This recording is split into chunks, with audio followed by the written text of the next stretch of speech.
long story. We know the priceless number of students in Epoma, those who sacrifice their life. We are saying, I am one of those who are making the promise to you. We will immortalize them and they are materials, and we will not forget them. I know the pain. I know.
You put us there. It cannot. There's no way. You are being in trouble. There's no way a magician can come as the governor or anybody can change 3 years over 12 months. No, it's not possible. That was called. Give me a cycle. Let's see.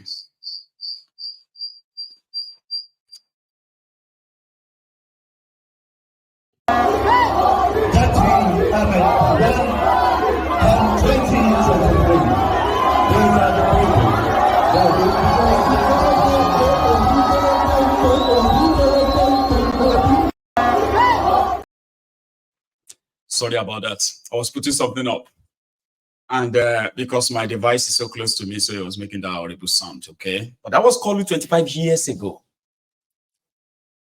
It was, don't forget, in case if you are very young, that was the time they used Yoruba this, Yoruba that. Remember, Abiola was dead. Yorubas were so mad at the time. I was a teenager, and I remember that very well. Yorubas we were hearing the things like, Yorubas are going to break up soon. We're going to leave Nigeria. What they have done now, we are not going to be part of Nigeria anymore. Then the whole thing just changed. When Abacha died, Abiola died. And then they brought, they said, oh, democracy is going to come next year. Really? And then before you know it, you see all these guys that they say they are pro-democracy, Nadeko, this or that, right? So what was so appealing at the time, was that anything pro-Yoruba, you go sell. So these characters, right, they now use the Awolowo, this. So if you are not part of them, we didn't know then, no. If you are not part of them, you are considered enemy of Yoruba land. So if you go and play all their videos, if the videos of all these APC, Egbekegbe members today, the Yorubas among them, if you go and play their videos 20 years, 25 years ago, they were actually demanding They were demanding for everything that they are now opposing. They wanted the state police so that we can protect ourselves. Tinubu funded OPC until it stopped. You heard him where he was saying, "Oh, do anime, oh, do anime, talk on Tara, oh, do anime, talk on, oh, do anime," because around that time you have to be Omoluabi Yoruba, that is pro-Yoruba. This was the lie they told. These were the lies they told to many, many Yorubas for years, until many of us started dropping behind them like, they have nothing in common with Awolowo. Not the Awolowo we heard about. And these ones are just opportunists. But some of our people who couldn't really leave them, they just cling on. Like, well, it's a way of life. How for do? What can we do? So then, if you said Yoruba nation, Orile-Ede Yoruba, politicians in Yoruba land they were talking about Yoruba nation with pride. With pride. They did not want to, also they made us believe, they did not want to have anything to do with this Hausa, Fulani. No. It was anything pro-Yoruba. And a lot of people bought into it. Some of you are watching me right now and you will agree with me. State police story, restructuring story, autonomous region of Yoruba story. What about their own share from the Nigerian largesse in the last 25 years? How have they impacted on the lives of Yorubas generally in the last 25 years? That is why you are watching this video. This is who they were 25 years ago. 25 years after, they are telling us we don't have any other country than Nigeria. No matter what we are going through, we cannot speak out against the Fulani terrorists that are killing our people. The people who told us we were Yorubas and we must be strong and firm. And we're so clear. Because of Nigeria today, they don't give a damn about us. We are now considered as problematic for not wanting to live with the Fulani terrorists. Make it make sense. Watch the other part. Tinubu, 25 years ago. Where's the other one? Oh, I found it. That commitment, but you have to be patient. If you can tell me, any governor in this country, including the federal government, who has created 16,000 jobs in 1 year, I did.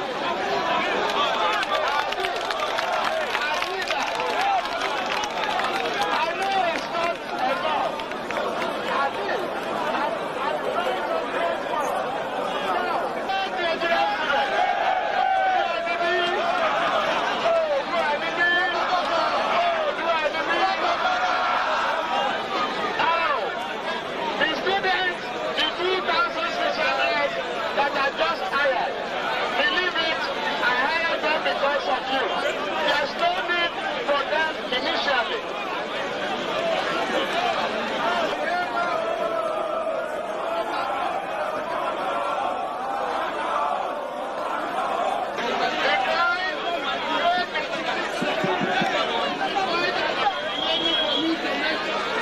Before you is the fact. So much animals in your group.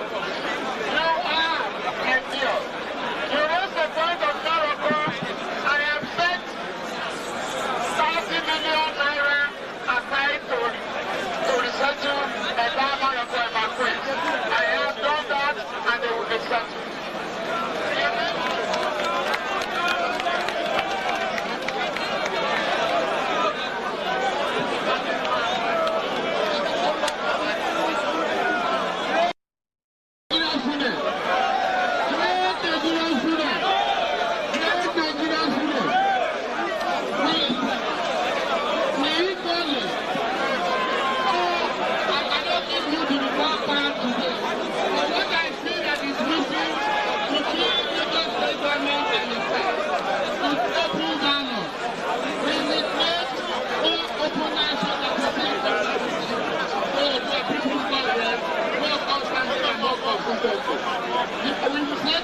The committee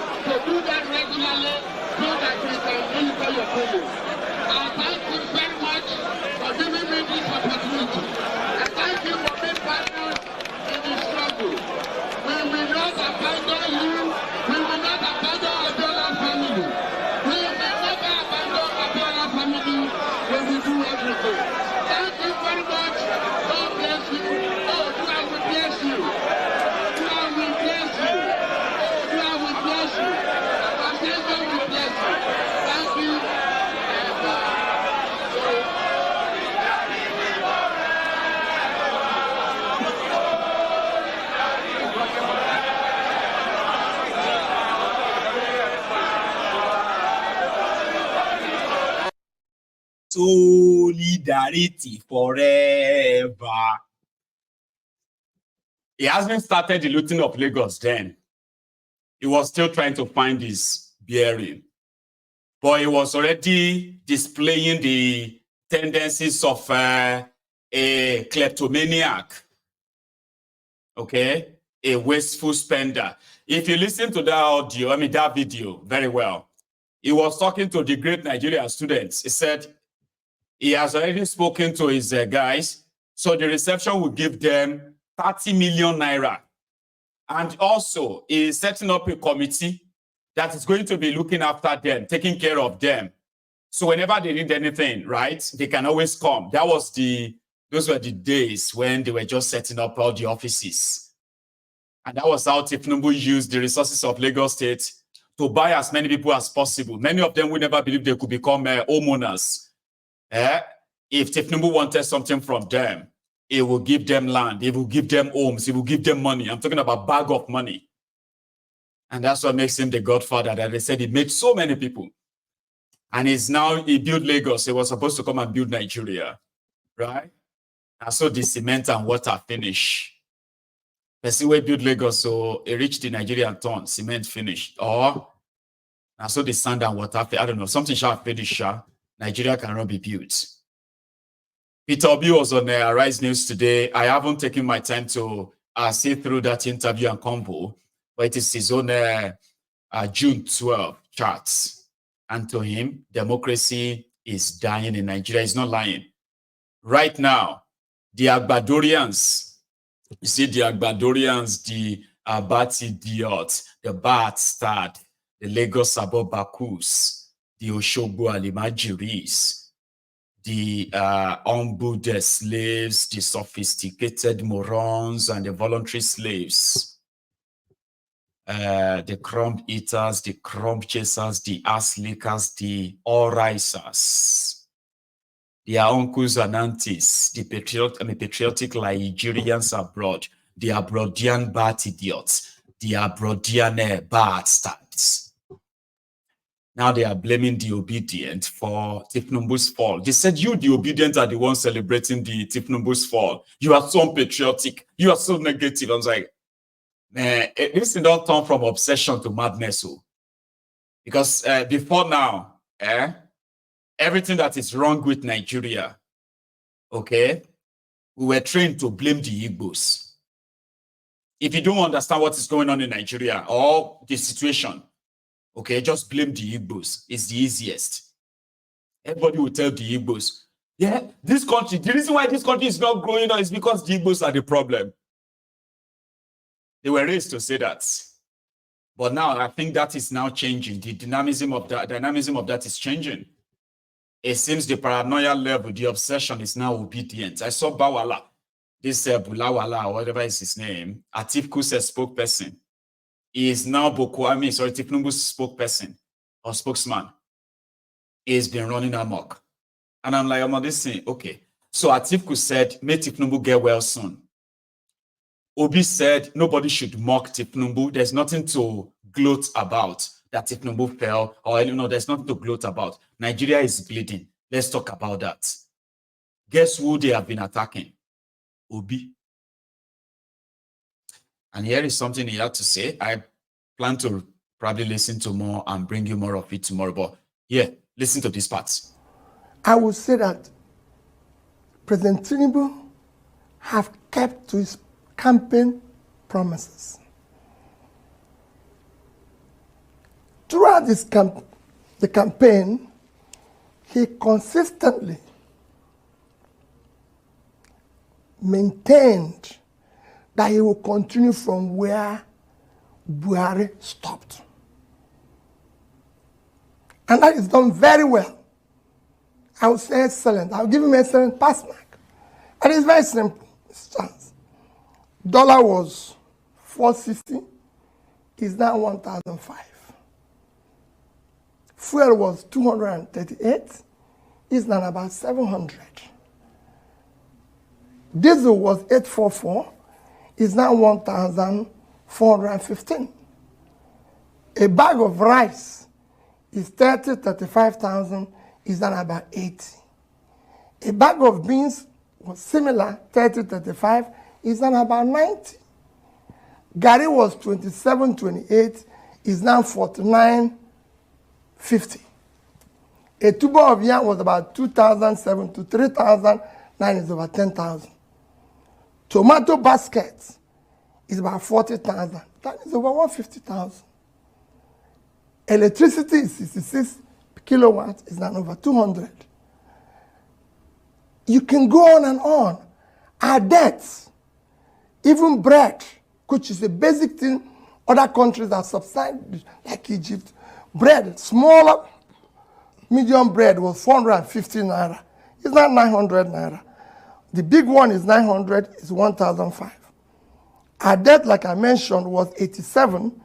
By end of last year, it was actually 97. The highest we've done within that short period. Now is over 100 trillion. In fact, this year alone, the government, through the Central Bank of Nigeria, have issued and taken from the system borrowing of over 16 trillion naira. You can imagine the interest at almost 20%. It's about 3.2 trillion after 12 months. At that, last year, in a period of 9 months, we spent about 5.7 trillion servicing as debt interest on our payments. So add that. So overall, you've done well. Let's even go back to the overall of the economy. By the time he took over last year, we were still the biggest economy in Africa with $477 billion as our GDP, followed by South Africa, Egypt, Algeria, and Morocco. Today, we are number 4. South Africa is number 1 now, I think about $373 billion. Egypt is second, $347 billion, followed by Algeria, 266. And we are now 252 billion GDP economy. It's even worse when you go to our per capita. We are actually 1/4 of per capita of the list of these nations that I mentioned. South Africa is over 6,000 per capita. Egypt is 4,000 plus. So is Algeria. And then Morocco, which is 1,210, and we are 1,000 plus. So we actually gone low. We're coming from a low of per capita of 3,000 plus in 2014. So every other thing have headed south. Adherence to the rule of law has worsened. The country has been, nepotism is at the highest. Let's look at Obi, you and this your statistics. Then our statistics we go shop. Nigeria to miss. That is the man that even if it is just the fact that his understanding of the situation may be different from his application of it, you will never know. And then somebody said, this one is more intelligent. If we reduce the purchasing power of the people, we can further slow down the economy. Let's widen the tax net. Those who are not paying now, if it is inclusive of Bola Tinubu, let the net get bigger and we take in more taxes, and that is what we must do in the. That is what we are going to do in this. So they call him, I think it's basically people who just are so jealous of this guy. Sure, you get, like you may have your reservation about him, like you don't believe all he's saying. You don't believe he can do all he's saying. But in fairness, do you think Nigeria will be what it is now? If it was that would be honest, to read some of you, that thing don't enter, that hatred don't enter you, so say go shake you, it's all right. But you get eyes, you get ears, and then you are asking me, how come he cannot do that in Anambra? I mean, why didn't he do that in Anambra? But now the one that they told you did it in Lagos, the mega shitty, is redoing it now in Abuja. And some of you, out of shame, you just tell yourself, well, they are the same, Jare. Obi that cannot do anything in Anambra. Obi that, Alaye, this is 2024. That is still your reason why somebody like Kolu is your president. You know that. I'm just saying. There could be people who are like smarter than Obi. There should be people smarter than, I'm just saying, that there could be people smarter than Obi around the Tinubu, but they will never let them shine. Abi now, people around Tinubu who are like smarter than Obi that could possibly, if they are allowed to act independently, they will do it differently than what you are witnessing now. You know that. But it is Kolu. It makes you feel better. Anyway, here is an appeal to Kolu made by Sonny. Mr. President, you have a duty to succeed. If you succeed, you will share your glory because you came from the trenches, you came from that struggle, you come from that period of struggle. Mr. President, if you fail, they will say that those of you who fought for democracy have nothing new to offer to Nigeria. We will pray for you, and we believe that the reforms which you have taken, there is no doubt about it, you too have recognized the untold hardship and the suffering it has inflicted on millions of people. But we are expecting that at the end of the day, it will bear fruit, and people will rejoice and say that the sacrifices that they have made, the consequences of that reforms, was something that was worth all this trouble. Mr. President, thank you for the honor and the privilege, and do something about the Nigerian prisons, because they were the ones who hosted us in those days and in those dark days of the struggle. And on the last call, Mr. President. I just say make Adam. Okay. So that was him there. Appealing to Tinubu to please free the NSAS, free the take it back, detained protesters. So that's him appealing to Kolu there. Well, we report everywhere, and there were so many of that happened today, okay? So as for Kolu and the rest of those, the praise singer around him, and those who are still looking forward to joining their praise singing gang, I wish you good luck. Okay. So the Nigerian NLC have now said that Tinubu did not promise them did not agree anything with them. So I don't know what trajectory this is going to go, but there are some people who are convinced that the NLC, they've missed it. The fact that they had nothing that they were given before they relaxed their strike is enough to been their own suicide, kind of. But we are waiting to see that. I want you to listen to this. A state where I'm sure you can't count the number of churches. The numbers are too big. God doesn't even know where to stay again. He's confused. You're building another one for what? Do you know how many agro-allied industries 10 billion naira can build?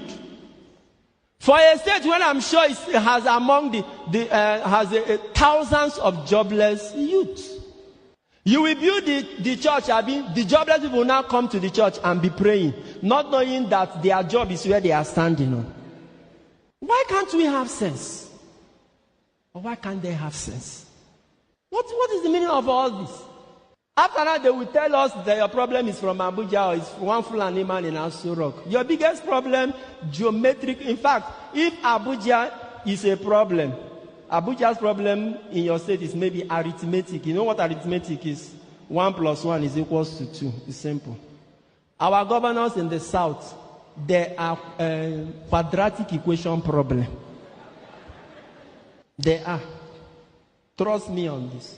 Is it that when you build that house now, people will enter there and all their problems will be solved? We want to be industrialized. We want to be as prosperous as industrialized nations, but we are not building industries.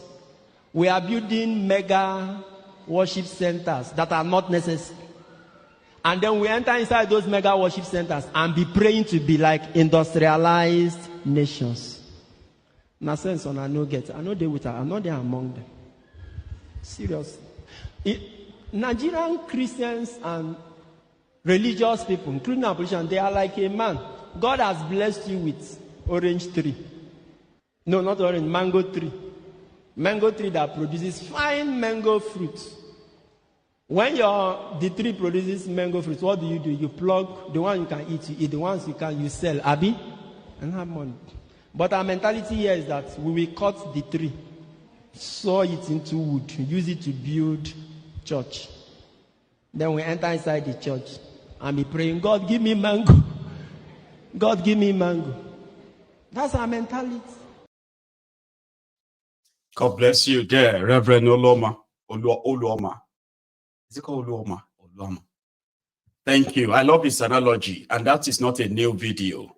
I will just leave you with that, as so many of you probably have one or two things to say tonight. We are going to take calls, but please, if